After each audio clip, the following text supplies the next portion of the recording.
Hey, what's up guys, TheJordude here, back again with another Shadowverse deck and gameplay video.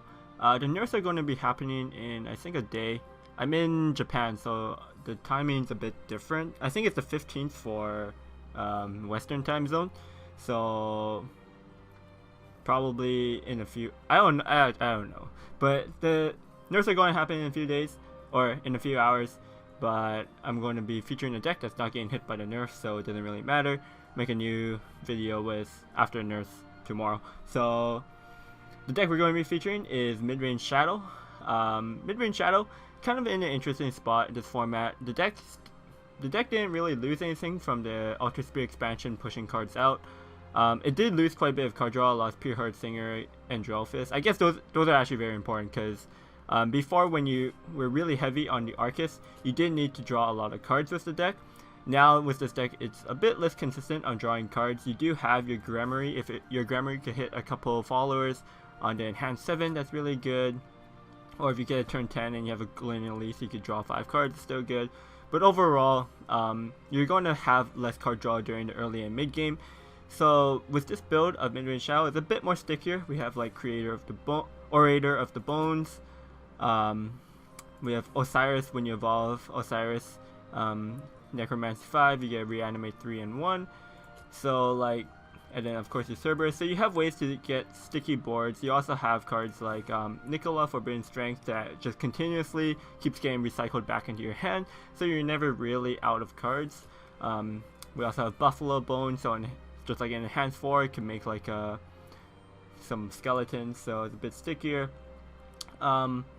Another good card that came out from Ultra Spear is Manifest Malice. It's just a really solid spell, deals 2, summon a ghost. So quite a flexible spell, good small removal tool. And like with this list, we don't have that, what's that called? That 1 mana ghost. Instead we're running Goblin. I'm not too sure about this, but I've been searching around deck lists of Shadowverse players with Shadow decks, and like a lot of people opted to go for the Goblins instead, so I'm going to be trying this out. So yeah, if you guys are looking for a Shadow deck to play, I would recommend playing some kind of variation with this. There's a lot of flexible spots and a lot of options you could do with the list, but this is the build I've opted to go for right now. Less heavy on the Arcus because we're only playing 1, but like the idea of this deck is to just try to win out in the mid game with a sticky board, then close out the game with either Glint Elise or like a big Gramarye turn. So yeah. If you're looking for a Shadow deck in rotation, try this one out. If you like the video, make sure you give it a thumbs up and subscribe for more content. Comment down below what you're going to be expecting to be good after the nerfs, because the nerfs did hit a lot of the top tier decks at the moment. And yeah, I'll see you guys next time. So Dragon, I actually think against Cosidas Dragon we're okay, because like we could get to that turn 10 where we just OTK them. Let's see. Maybe we keep the fairy just for something to do on 2. Friend, not too important against Dragon. Go for that.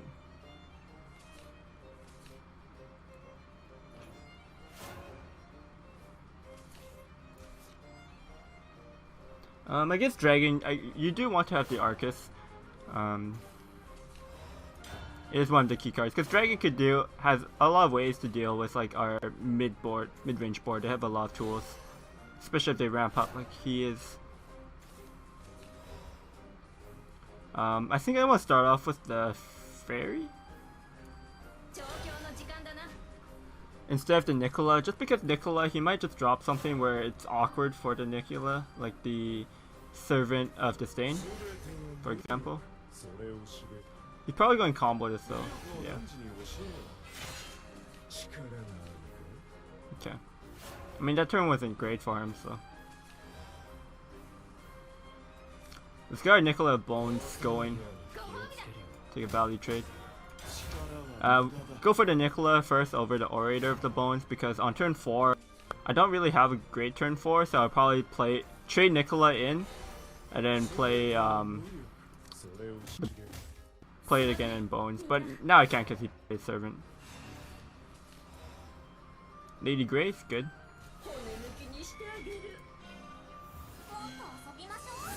Like, we had to evolve something over the Servant anyways, so this was probably the best one to get. Probably even better than Osiris, honestly, because I don't have anything where my Osiris, if I evolved it, would really... I wouldn't get a double revive.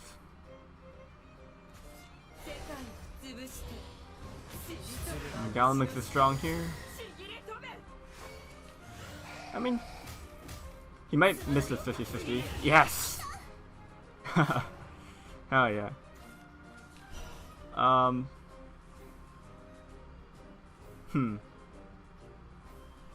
We could go for a Cerberus here.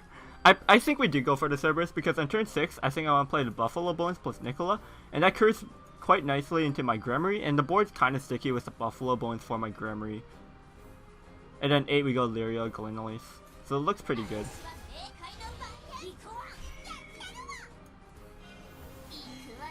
And then I think we'll Cerberus here. I want to push the damage. We could have evolved something else to try to have a bigger body, but the Death Rattle effects are quite nice.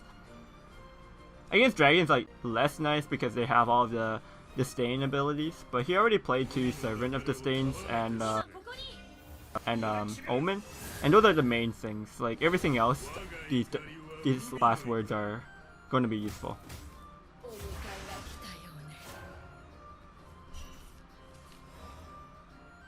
Another Cerberus. A second Cerberus could be really good because it will stack up my last words. Is it better than Buffalo Bones Nicola? I think I'd rather go for the Cerberus here.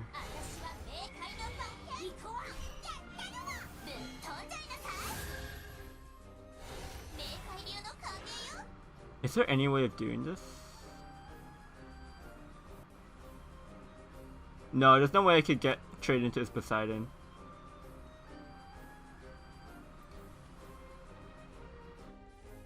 There's no possible way.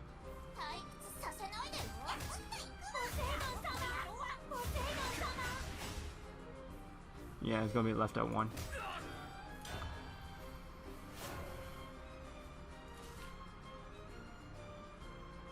So hopefully something sticks for the Gremory.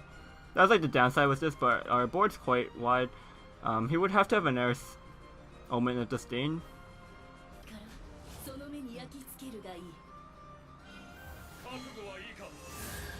I think this is fine.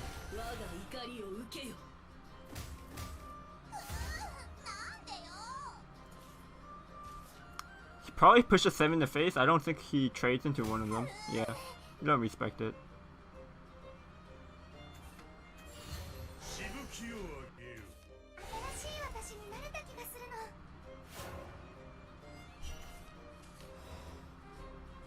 So it's probably Gremory here. Is Glenolise ever better? So Gremory, trade here. Trade. I feel like the Glenolise might just be better. Because on average, I think I'm trading most of my followers in. And at most, maybe I'm probably stuck with 1 Coco. So I'm only getting 1 follower to gain the draw effect. So the Glenolise is probably just better.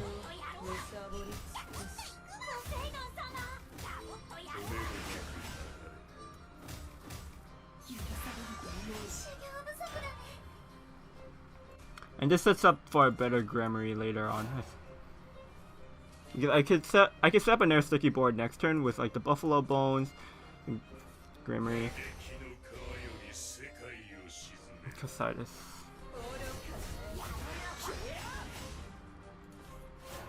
So we could deal with that easily. We can't play the Lyrio this turn because I want to play double 4, I think.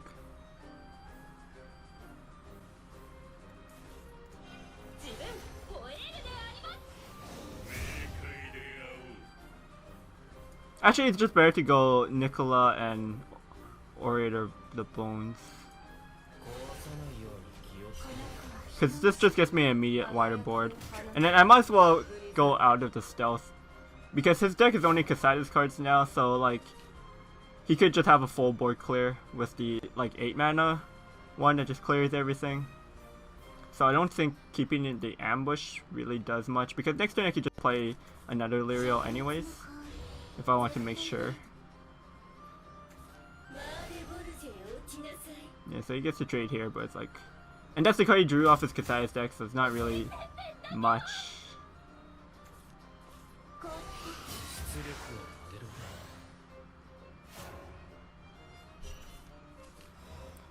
So I have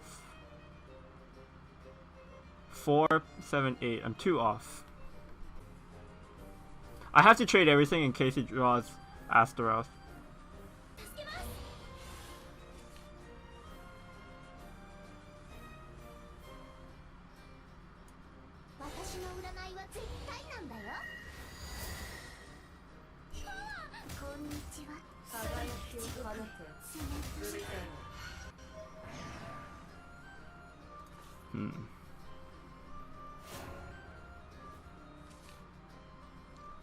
I'm not sure. That was kind of a hard turn. I just had to make sure I clear everything, but the thing was, how do I make the board the most sticky? But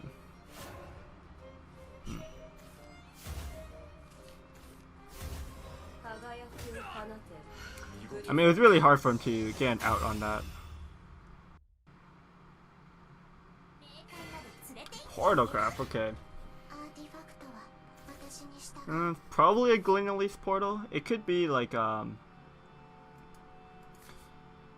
could be like an artifact portal. We're going first. I think keeping Cerberus is fine because it's our strongest turn 5 play, and we keep a 2-drop, and then we could probably just draw a curve.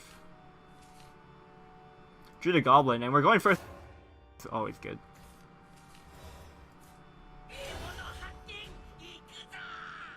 I really want to craft animated Cerberuses. They're really nice. Got a Goblin.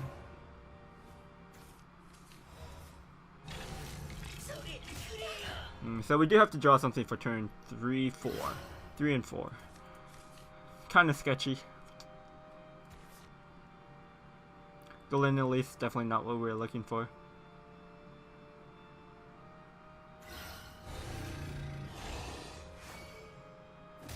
No, just...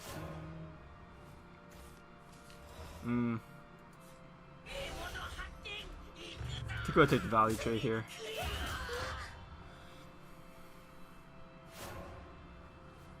I want to take the value trade just to slow down the game a little bit, because we currently don't have anything for turn 4, and our turn 3 was pretty weak. So we need like the Cerberus into Cerberus turns to just kind of like to catch up, because I think if he curves out normally and then we kind of have this weak turn 3, turn 4, we have to slow it down a little bit, because if we just go face for 2 and he takes a bunch of value trades, all of a sudden I'm behind on board and there's a lot more work I have to do. Okay, that's a really good draw.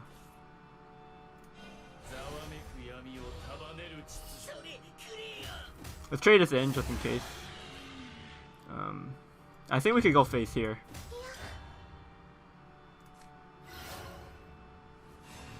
Because he's going to evolve to kill my Osiris and he trades here.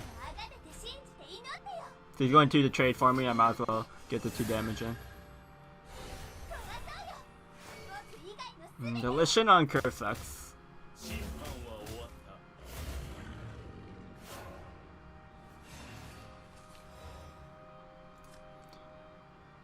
Alright, so this could take damage. I could use my Orthros.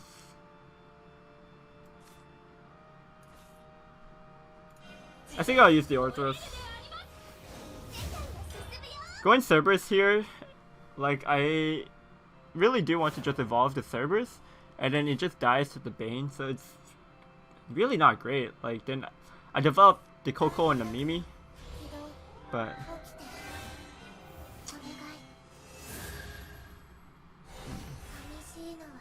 this is quite strong.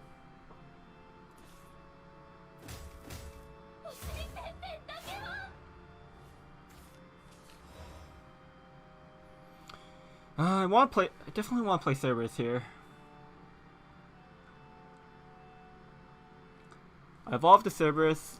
The Spinaria's artifact is really annoying, but then he does have artifacts in his deck, so giving him Spinaria on the board is scary. So I think we have to kill the Spinaria.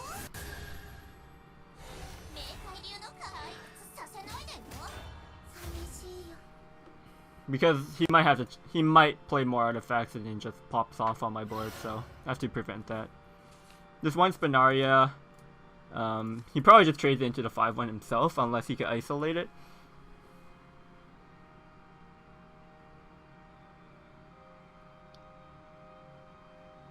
Because if he trades into one of these first, and then like it snipes a Spinaria, then he kind of misses out his chance to free trade my Cerberus.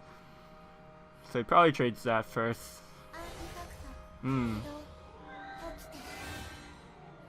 Okay, now so he could just evolve this Spinaria, trade into my Coco, and then most of the time, like 50-50 in that both artifacts live and snipe my 2-1 health. Yes! Alright, I just hit the 2-1. No! Ah!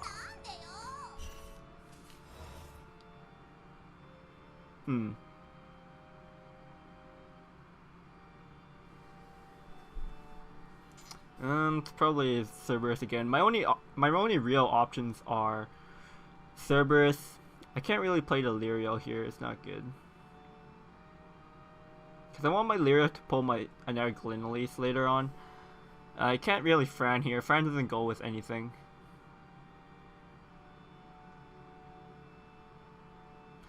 I mean, technically I could go Fran, deal for 2 damage to that trade, and just kill something else. It's so weak though. Cerberus, I evolve Cerberus. Yeah, Cerberus is just a full clear. The question is if I want the Lyrio to come into play or not, because do I think he has enough clearance? Because if I play the Lyrio, it's like it's better with this Glinalise. I think I want to save the Lyrio. My resources are kind of low.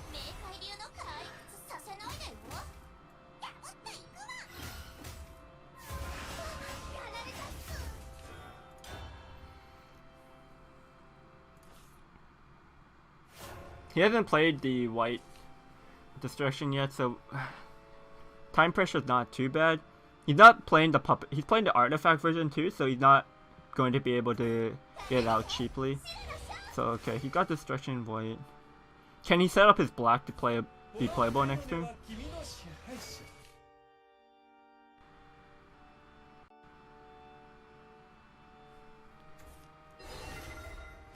Okay.